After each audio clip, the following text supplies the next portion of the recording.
welcome back to another episode of Throwback Thursday. Today we're going way back to 1999. And we are going to open a 1999 TOPPS Finest Hobby Box. It's a Series 1. There's 150 cards on the checklist.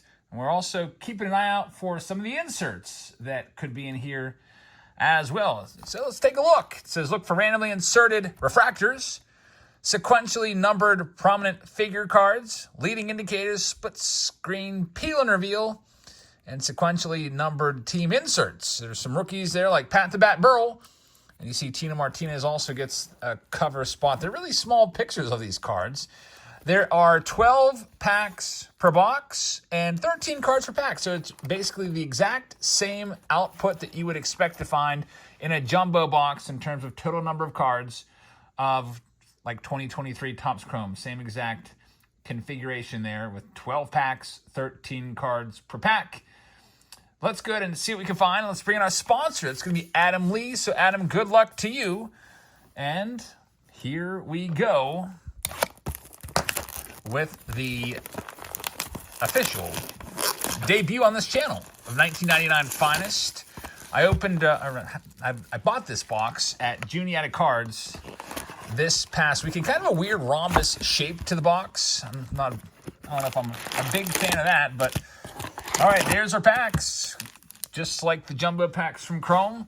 Let's see what we can find right now. Here we go, pack number 1. And let's please don't stick together. Oh man, I don't know. Here we go. Adam, are we gonna be peeling these apart? No, look at that. They are coming apart very nicely. I was worried anytime I buy old boxes like this, I am super just concerned that all the cards are going to stick. These are nice looking cards. Gems of Juan Gonzalez right there. So the gems are going to be numbered, I think, 100 or 101 through 130, something like that. No, through 120. So there's a 20-card gems set. There's also a Sensations set that features 10 cards and a Rookie set that features 20 cards that you'll be seeing popping up. Like, for example, a Sensations Adrian Beltre. Nice card right there. And there's Tim Salmon. By the way, you'll see this little protective film on each and every card, which is actually probably a really good thing that that's on there. Without that protective film, these cards would probably be all bricked up. Got a Manny Ramirez, you saw there, and Gary Sheffield, 2 big sluggers back in this era. There's Hall of Famer Mike Piazza, Paul O'Neill. Now, we did come across, my brother and I, we did have some Finest cards in our collection back in the late 90s, and we always would keep this protector on. There's Mike Mussina right there. A pretty good pack right there. Mike Mussina, Hall of Famer. By the way, here's the backs of the cards if you're wondering what they look like. It gives you a Finest moment from the 98 season, along with a Finest career moment as well, along with their, most recent year of stats, along with their Major League batting record. So I think these cards are pretty nice. Nice looking. No guarantee of an autograph in here, unfortunately. The whole autograph explosion didn't come until a few years later. And back then, in the 90s, it was all about inserts and chasing after inserts. And then once the appeal of the inserts wore off, then it started. Everyone was really into the autographs and relics. But there's a chance of pulling some pretty nice stuff in here. Let's see here. The prominent figures could be extremely valuable. There's the home run prominent figures, which are 1 in 1,700 packs, numbered to 70. So there's a chance of some numbered cards in here, which could be pretty nice. And we'll just see what we can find. Haven't found a peel and reveal. Just a whole bunch of different possibilities. Let's see if we can find anything. And then as we find something like that, a nice insert, we'll see how rare it is. We've got Randy Wolf and Troy Gloss right there. Good old Matt Williams from back in the day, one of the casualties of the 1994 strike. He finished the season with 43 home runs on August the 12th when they went on strike, never to return that year. Had a good shot at breaking Roger Maris's record. That's a great card right there. Cal Ripken Jr. Love that card. I never had that one as a kid, unfortunately. I guess 1999, I wasn't really much a kid anymore. I was working and everything. My last year of high school, there's Barry Bonds. I like that card a lot.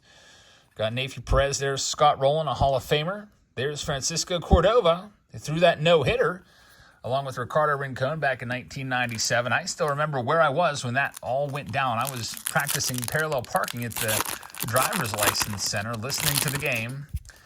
And, man, that was a huge deal for me. A Pirate pitcher throwing a no-hitter. I think that's the first time that happened in my lifetime. There's a Gems of Barry Bonds, Gems Bonds card. And here we go with, what do we got here? It's going to be one of these. Is this the peel and reveal? I don't know who it is. I'm guessing we're going to leave it in its original state there. We're not going to peel it off. But these are, pretty cool right here. And I wish I could peel it, but we'll just keep it like it is for Adam, and he can do whatever he wants with it. I'm trying to figure out who that would be. I want to say Chipper Jones, but I can't tell you. Couldn't tell you.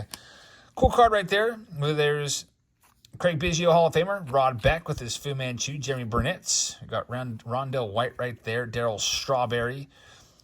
Greg Vaughn. Juan Guzman. Tony Gwynn, another casualty of the 1994 strike. He was flirting with hitting 400. I think he finished the season hitting like 394 or something like that. So lots of potentially historic achievements wiped out. And then, of course, the Montreal Expos probably would have won the World Series that year. Here we go with the next one. There's a Ken Griffey Jr. Lots of nice cards in this. We haven't seen many of the rookies yet from that rookies subset, the 20 rookies or so from number 131 to 150. There's a couple notable names on that list. And I think amongst the notable names, the most notable would probably be Hall of Famer Roy Halladay, as you take an extended look at Ken Griffey Jr. By the way, tomorrow, it's a new release day, Friday. Here's a Travis Lee. This is going to be a Team Finest Travis Lee insert card right there. So first time seeing a Team Finest. It's numbered to 500. So we get a numbered card right there. First numbered card of this throwback. By the way, these boxes run about $175 or something, I think, on eBay, which it's up there pretty good, but I think a lot of that's just because you can't really find many of these boxes around anymore. There's Derek Jeter, Topps Finest. I don't know, the UV protector, kind of, I feel like do we really need the text on there? I feel like most people would leave that on anyway. It almost is begging for you to peel it off just so you don't have to look at that text on every card. There's Kerry Wood to start us off. And this next one, Lance Berkman in the rookies insert set. We have a split screen and a double split screen. Wow. Now this may be a mistake. Two of these in the same pack. We've got Albert Bell and Barry Bonds, along with... is that going to be Pat the Bat Burrell and Travis Lee? Maybe I can't even read the names. They're covered up. I'm guessing Travis Lee and Pat Burrell. Yep, that's who it is. So a split screen double feature right there. I don't think that was supposed to happen. Maybe they stuck together. Sometimes that'll happen with certain inserts. The split screen, there's 14 cards in the set. And I'm trying to see what the odds are on these, but that's a pretty nice one right there. It says this 14-card set features two players paired together on the same card and printed using split screen refractor technology. On half the cards, the player on the left is refracting, and the player on the right is not. See that? I didn't just notice that. Really? So, yeah, this one, they're both refracting. This one, the Bonds, is not. Interesting. So half of a refractor right there. That's that's kind of a first, I guess. Roger Clemens in there. We've got Bobby Abreu, who's trying to get into the Hall of Fame. Has been picking up some support. Sandy Alomar and former closer Tom Gordon. All right, halfway point of the box now for Adam. We'll see what we can do for you here. And this next one, speaking of Pat Burrell, there he is, Pat the Bat Burrell. Another Gems Barry Bonds, second time seeing that one. There's Paul O'Neill, Jason Kendall once again, Tony Clark once again, getting some repeats right now in this pack. And we've got some new faces down here. There's Jarrett Wright and Frank Thomas, Hall of Famer Frank Thomas. Wraps up pack number 6, halfway through the box. Here's the next one. We have Greg Maddux leading things off.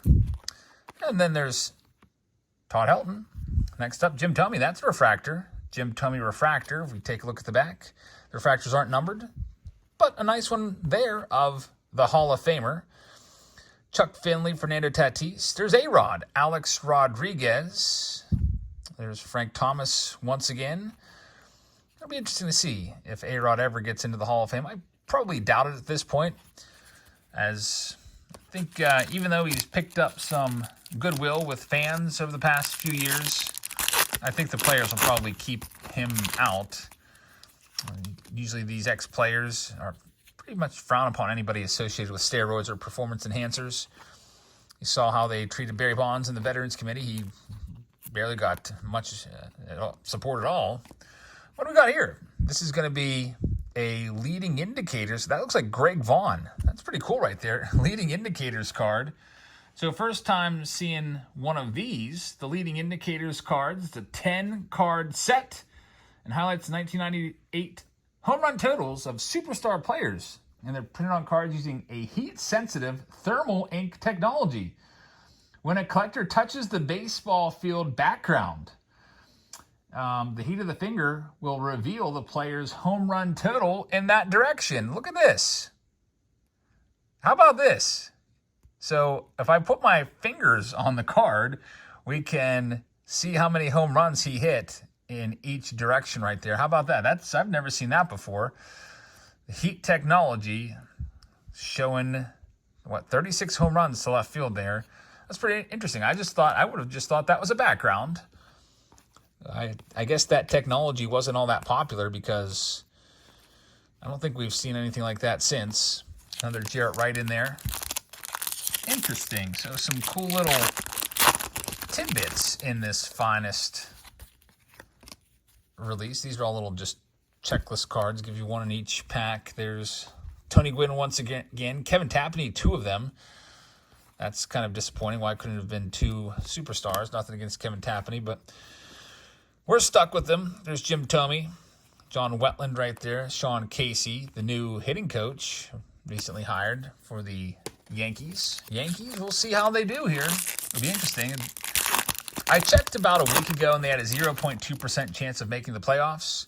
I think that may have improved slightly, but not by much. I think most people now are just watching to see what Dominguez does and also see if the Yankees can stave off a losing season. There's Ken Griffey Jr. We've got another split screen card. The Bonds is refractored, and the Albert Bell is not this time.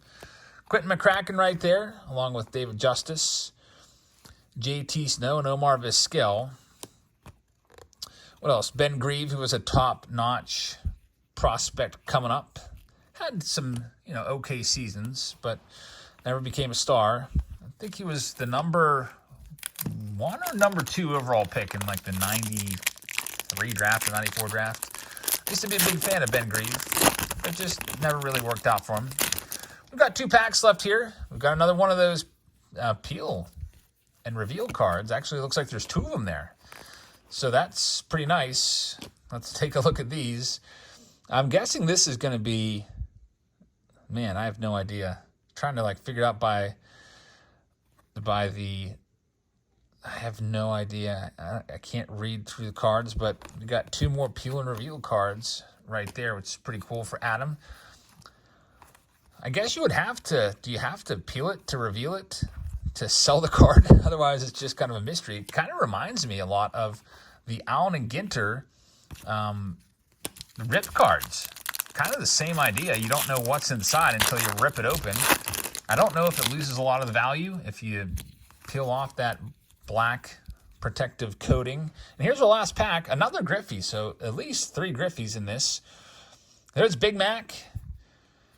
Mark McGwire coming off the heels of that historic home run chase. Surprised Big Mac wasn't on the front of this box all large. I guess he probably graced many boxes in 1999. There's Dimitri Young, former big baseball card collector. We've got Rick Reed, Eric Milton, and Doug Glanville is going to be the last card to wrap this one up. So that was a pretty fun rip there of 1999 Finest. Saw some different technology and some different inserts, and fun just to go back and, look at these players that some of us may have long since forgotten about. So thank you very much for watching, everybody. I hope you guys have a fantastic rest of your Thursday.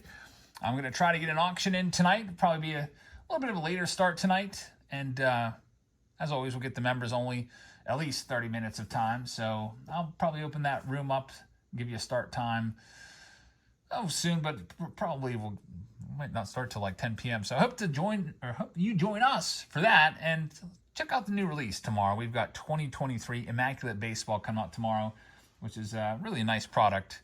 And hopefully it's going to be okay without any current active players. We'll find out tomorrow, folks. So thanks for watching, and I'll see you all tomorrow or in the live stream tonight.